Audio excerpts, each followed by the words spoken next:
The garage door wouldn't open. I sat in my truck for a full minute pressing the clicker, thinking the battery had finally died. It was a Tuesday in late October, around 4 in the afternoon, and I'd just driven back from the storage facility on Route 9, where I keep the old Chris Craft I've been restoring since I retired. My hands still smelled like teak oil. I remember that detail because when I finally got out of the truck and walked up to the side door, I wiped my palms on my jeans before I touched the keypad. Force of habit.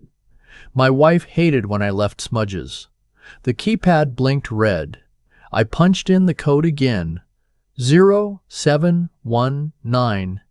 Our daughter's birthday. The same code we'd used since we moved into that house in Westport in 1998. Red light. I tried it a third time, slower, like maybe my fingers had forgotten what they'd been doing for 27 years. Red. Then a long red. Then silence.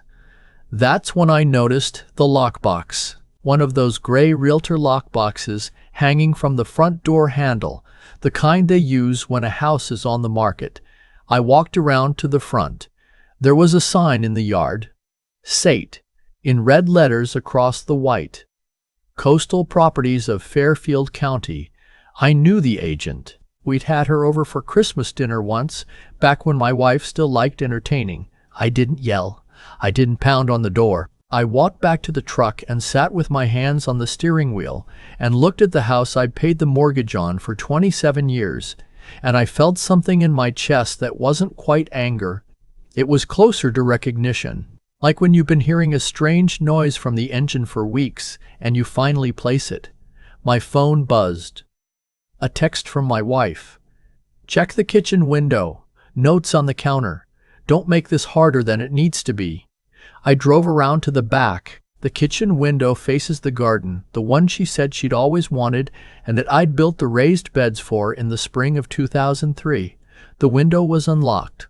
I'd been telling her for years to lock it. I climbed over the herbs and pulled myself up onto the sill and dropped down next to the sink like a man half my age, and I tore my shirt on the latch doing it. I'm 66. I shouldn't have been climbing through windows. The note was on the granite island. Folded once. Her handwriting, the same loopy capital letters she used on grocery lists. I'm done. The house closed today. Buyer takes possession Friday. Pack what you can carry. The rest goes to Goodwill. Don't call me. Don't come to my sister's. The lawyer will be in touch about the rest. I read it twice, then I turned it over. The back was blank. I picked up a pen from the cup by the phone, one of those promotional pens from our credit union, and I wrote 2 words. I didn't think about it. I just wrote them. Then I put the pen down and walked through the house I no longer owned and looked at the rooms. She'd already taken everything that mattered to her.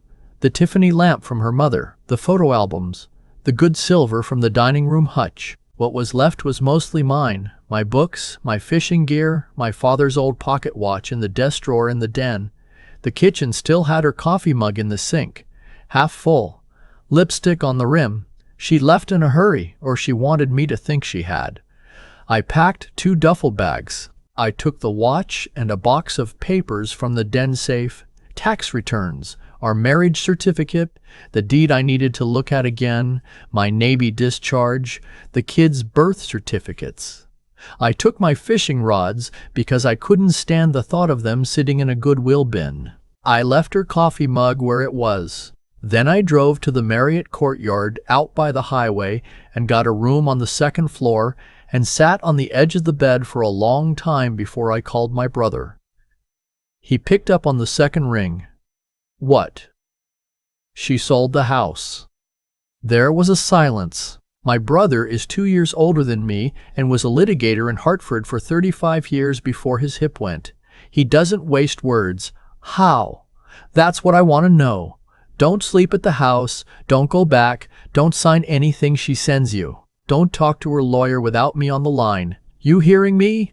I'm at a Marriott. Good, stay there. I'll be down tomorrow. And listen, I want you to write down everything you remember about the last 6 months. Every receipt. Every trip she took without you. Every time she said she was at her sister's. Every weird charge on the credit card. Tonight. While it's fresh. You hear me? Yeah. Don't drink yourself to sleep. I wasn't going to. I was, actually. There was a pint of bourbon in the duffel that I grabbed on autopilot. I poured it down the sink in the hotel bathroom and made coffee in that little plastic machine instead, and I sat at the desk by the window and I wrote. I wrote for 4 hours. What I came up with was not a list of suspicions, it was a pattern. 8 months earlier, in February, my wife had come back from a real estate conference in Charleston that I now realized she'd never shown me a brochure for. She'd been distant for weeks before that, and then warmer when she came back, the kind of warm that's performed rather than felt. In April, our joint checking account had a withdrawal of $14,000 that she said was for a kitchen remodel. The kitchen was never remodeled. In May, she asked me to sign a power of attorney for the cabin in Vermont because she was going up there to deal with a plumbing emergency and didn't want to drive back if a permit needed signing. I signed it at the kitchen table. She'd printed it from her laptop. I didn't read past the first page. We've been married 31 years. You don't read past the first page when your wife hands you something. That power of attorney was not for the cabin in Vermont. I figured this out around midnight. I'd kept a copy in the den safe, the file labeled VT Cabin that I'd grabbed without thinking. I pulled the document out and I read it the way I should have read it in May. It was a general durable power of attorney, the kind that authorizes someone to act on your behalf in any real estate transaction, anywhere, any property, with my full, prior written consent, which the document itself said I'd given by signing it. The notary stamp on the back was a name I didn't recognize. A notary in Bridgeport, not our usual one in Westport. I sat with that document on the hotel desk, and I felt the kind of cold that has nothing to do with the room temperature. By 2 in the morning, I had a yellow legal pad full of notes. By 6, I'd showered and shaved and put on clean clothes and gone down to the lobby for the continental breakfast. And I'd eaten 2 scrambled eggs and a slice of cantaloupe, and I'd watched the local news mute on the TV above the waffle iron. And when I went back upstairs, I called the only attorney I trusted in Connecticut. Her name was Patricia, and she'd been my brother's law partner for 12 years before she went out on her own. She owed him a favor from something in 2009 he wouldn't tell me about. She called me back at 9:15. I was at her office in Stamford by 11. Her office was on the 14th floor of a building that overlooked the harbor, and she had a corner with 2 windows and a desk piled with files and a half-eaten bagel on a paper plate. She was in her late 50s, gray pixie cut, reading glasses on a chain. She read through my pages without saying anything for what felt like a long time. Then she looked up. Tell me about the buyer. I don't know the buyer. Find out today. The sale closed yesterday, you said. The deed is recorded by now. We'll pull it from the town clerk this afternoon. What am I looking for? She took her glasses off. Honey, I'm going to tell you something, and I want you to take it the way it's meant. Your wife is not the brains of this. She might be the face of it, but somebody helped her. POAs like this don't get filed without help. Notaries in Bridgeport don't show up by accident. We're not just looking at your wife. We're looking at whoever's been telling her what to sign and when. I thought about the real estate conference in Charleston. I thought about the $14,000. There's a buyer, I said. There's always a buyer. The buyer was a man named Curtis Whelan. He was 48 years old, a commercial developer based in Norwalk, and he had purchased the house through an LLC for $1,425,000, which was about $200,000 below market. The LLC was called Harborstone Holdings. The registered agent was an attorney in Greenwich. Patricia made a phone call. By the end of the afternoon, we knew that Harborstone Holdings had 3 other properties on its books, all in Fairfield County, all bought below market in the last 18 months, all from women going through what looked like quiet, off-the-books separations. Curtis Whelan had a pattern. He also had a problem. His other LLC, a construction company called Whelan Coastal Development, was, according to public filings Patricia pulled the next morning, in default on a $617,000 commercial loan from a regional bank that had already signaled it was preparing to sell the debt to a collections firm. Whelan was leveraged to his eyebrows. He'd been buying these houses cheap, planning to flip them, and the market had cooled on him. He was running out of runway. Patricia put her glasses back on and looked at me over them. "Do you have any liquidity?" she said. "I have my retirement. I have the boat. I have about $80,000 in a money market my brother set up for me 20 years ago that my wife doesn't know about. Don't touch the retirement. The boat we'll talk about. The $80,000 stays where it is for now. I want you to call your brother and tell him to call a man named Doug Reinhardt at First Coastal Bank in Norwalk. Tell him I sent you. Doug owes me a favor too." "What am I asking Doug for?" She smiled for the first time since I'd met her. "You're asking Doug to help you buy a debt. I want to be honest about something. There was a moment, sitting in Patricia's office that afternoon, when I almost said no. I almost told her to just file for divorce, get me half of whatever was left, and let me move to Florida and fish. I'm 66. I have 2 grown children and 4 grandchildren and a boat. I haven't finished restoring and a bad knee. I didn't need a war." But I kept thinking about that coffee mug in the sink, the lipstick on the rim, the performance of it.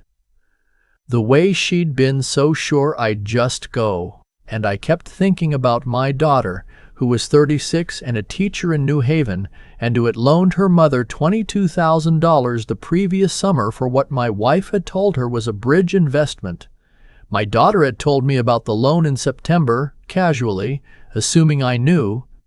I didn't know. My daughter has 2 kids of her own, and she is not a person who has $22,000 to spare. I thought about that loan for a long time. Then I told Patricia to make the call. The next 11 days were the strangest of my life. I lived at the Marriott. I ate at the diner across the parking lot for breakfast and at a Thai place on Post Road for dinner. And sometimes I just skipped lunch. My brother drove down from Hartford and stayed at a hotel 2 exits up, and we met every morning at 7 in a booth at the diner and went through paperwork. Patricia was in her office until 9 most nights. We pulled records, we filed motions, we documented. The POA was the first crack. The notary in Bridgeport, when subpoenaed, admitted she had not actually witnessed me sign the document. She'd been paid $300 in cash by a woman who matched my wife's description, and she'd stamped the page. She had a record of it because she was, mercifully, the kind of corrupt that still keeps a logbook. Patricia smiled when she heard this. "Greed plus paperwork," she said. "It's always greed plus paperwork." The second crack was the $14,000 from April. Patricia subpoenaed our joint bank records. The $14,000 had been wired to an account in the name of Harborstone Holdings, Whelan's LLC, 8 months before the sale. My wife had been paying him, or being paid by him, or both. It didn't matter which. What mattered was that there was a paper trail showing she had been in business with the man who eventually bought our house from her well before the house was on the market. The third crack was the appraisal. Whelan had used a private appraiser who had valued the house at $1.4 million. Patricia's appraiser, retained on a Tuesday, valued it at $1.65 million. The $200,000 gap was not a market fluctuation. It was a kickback. By the end of the second week, we had a forged power of attorney, a fraudulent appraisal, an undisclosed financial relationship between the seller and the buyer, and a wire transfer that looked an awful lot like a planning fee. We also had Whelan's debt. Doug Reinhardt, the man at First Coastal, was a square-jawed Polish guy in his 50s who'd grown up in Bridgeport and didn't trust any developer who hadn't gotten his hands dirty. He explained to me, over a cup of bad coffee in his office that the bank had been planning to sell the Whelan note to a collections firm for 40 cents on the dollar. He could arrange, instead, for it to be sold to a private buyer for 50 cents. That buyer could be me, through an LLC Patricia had already set up in Delaware. 50 cents on $617,000 was $308,500. I sold the Chris Craft. I'd been restoring it for 4 years, and I sold it in 3 days to a guy in Mystic for $94,000, which was less than I'd put into it, but more than I expected. I drained the $80,000 from the money market. I borrowed $80,000 from my brother on a handshake. I took $55,000 out of a CD that had matured the previous month. I scraped the rest from corners of my financial life I hadn't looked into in 20 years. Old savings bonds, a credit union account from when I'd worked at the shipyard. It came to $309,200. I bought the debt on a Thursday morning in November. Patricia and I signed the papers in Doug Reinhardt's office, and Doug poured us each a small glass of something from a bottle in his desk drawer that I think was Polish vodka, and we drank to the closing without smiling, because none of us were the kind of men who smile at that sort of thing. I now owned, through a Delaware LLC, $617,000 of Curtis Whelan's commercial debt. I want to explain something about how this works, because the comments on these stories always get this part wrong. When you buy a debt, you become the creditor. Whelan still owed the money. He just owed it to me now instead of the bank, and the loan had a clause, Patricia had read every page, that said any default of more than 90 days could trigger acceleration. The full amount, due in 30 days, with interest. Whelan was already past 90 days. He just hadn't been called on it because the bank had been in the middle of selling the note.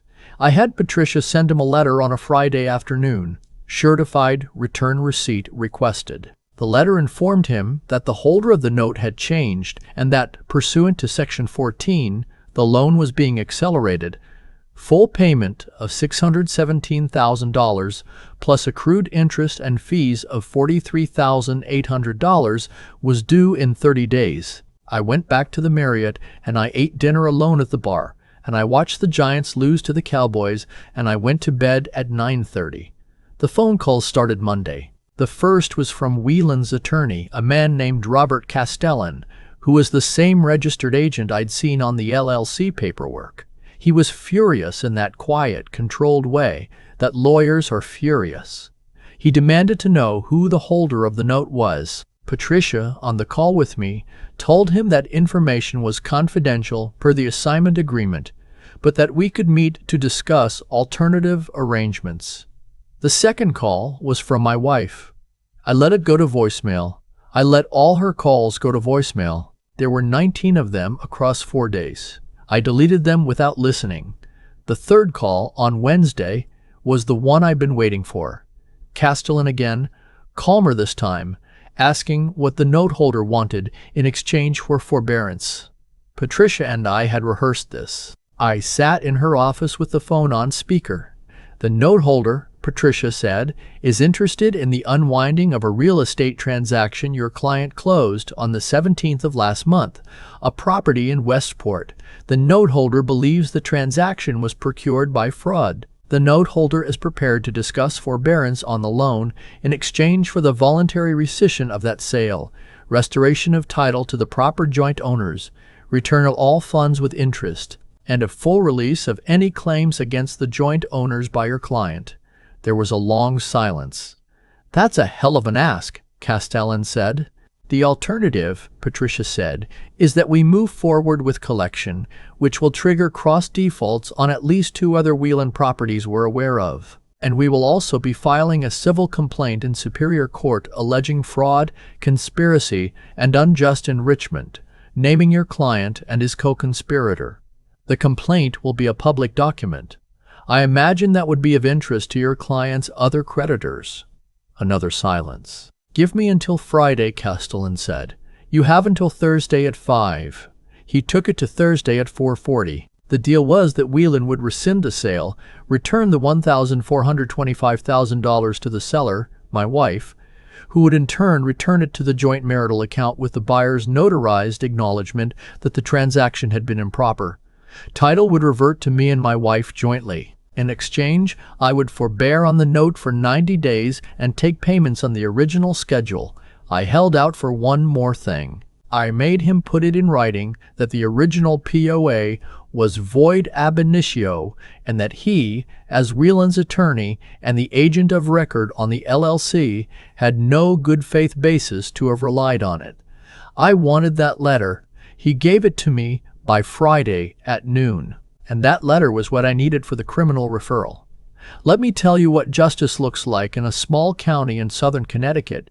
It doesn't look like a courtroom scene from a movie. It looks like a fluorescent-lit office in the state attorney's complex in Stamford, where I sat across a desk from an assistant prosecutor named Imani Coleridge, who was 34 years old and had a stack of similar files on her desk and a bored expression that softened when she read through Patricia's binder. She looked up at me halfway through. "How long were you married?" 31 years. She nodded slowly. "I'm sorry." "Thank you. I can charge this. The forged power of attorney is a Class D felony in this state. The conspiracy with Whelan to defraud you of the equity differential, that's another count. He'll plead. They always plead.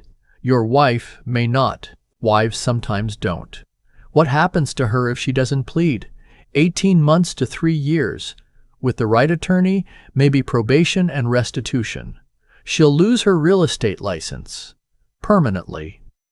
I sat with that for a minute. "Can I ask you something off the record?" "Sure. If she's willing to acknowledge the fraud, return the money, and dissolve the marriage cleanly, would you accept that as restitution and not pursue charges?" She looked at me for a long time. "That's not how it works," she said. "But sometimes that's how it works. If the victim doesn't want to press and the co-conspirator pleads to the larger charge, the state has discretion. I'd have to talk to my supervisor." "Talk to your supervisor." She did.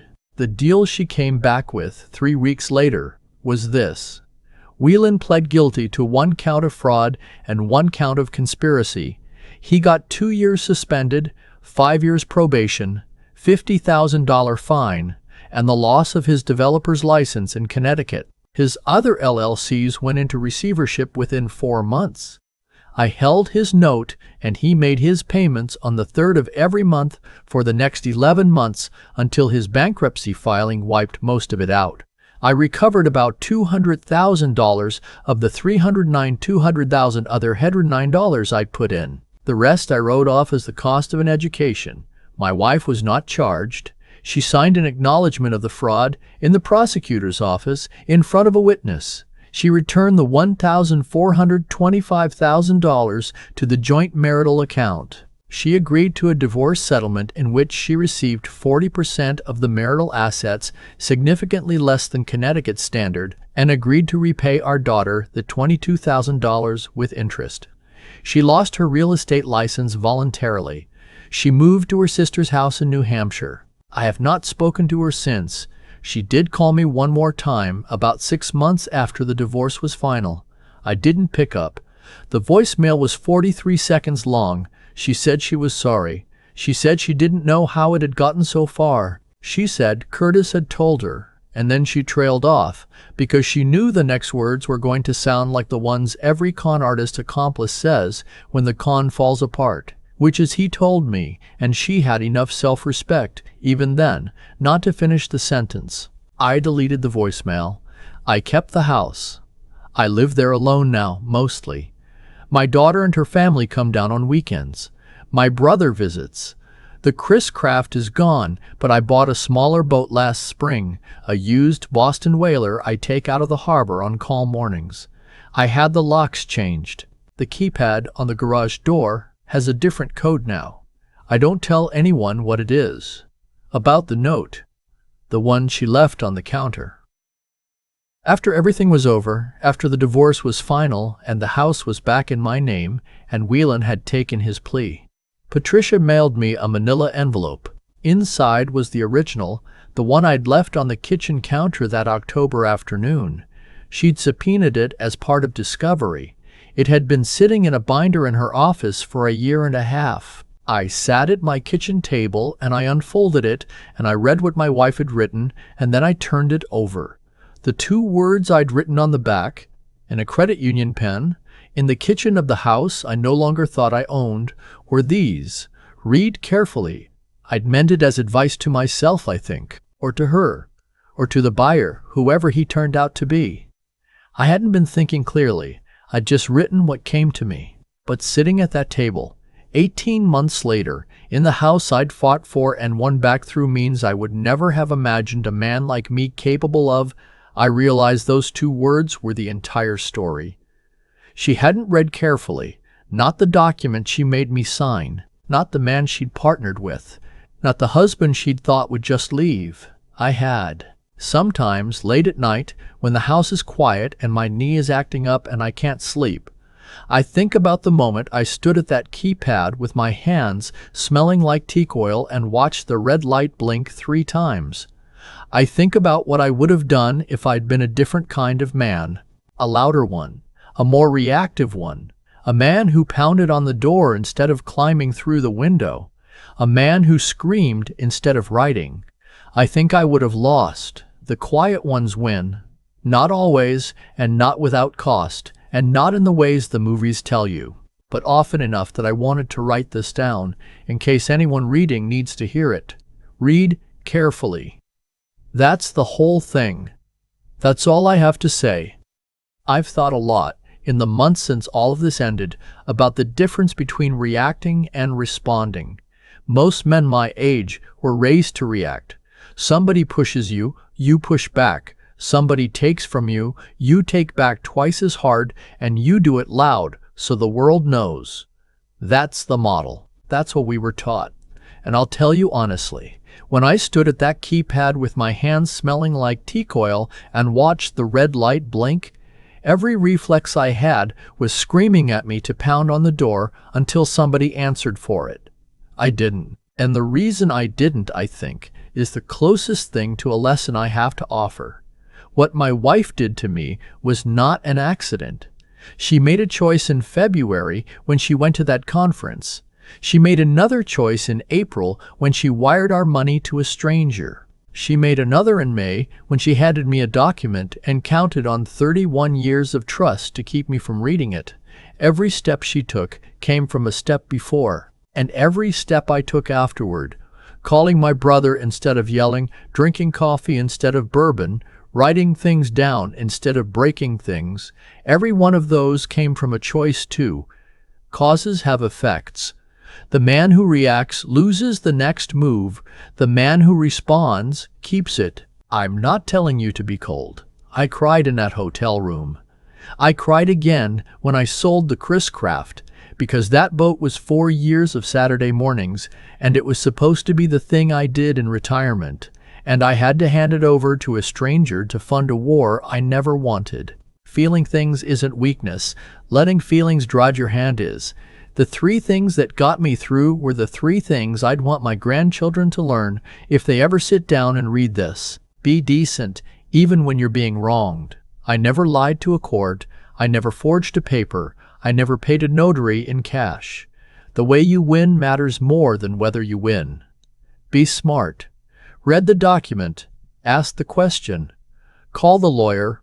Look at the second page. The world rewards the careful and punishes the trusting, and I wish that weren't true, but it is. And be steady. When your knees are shaking and your chest hurts and you want to quit, sit down at a desk with a yellow pad and write for 4 hours. The work is the way through. There is no shortcut. Curtis lost his license. My wife lost her standing in our family and the respect of our daughter, which I think will hurt her longer than the money did. Patricia got a Christmas card from me every year for the rest of her career. And me? I got the house back, and a smaller boat, and quiet mornings, and the one piece of wisdom I'd trade everything else for: read carefully. Read the people, read the paper, read yourself. The rest takes care of itself.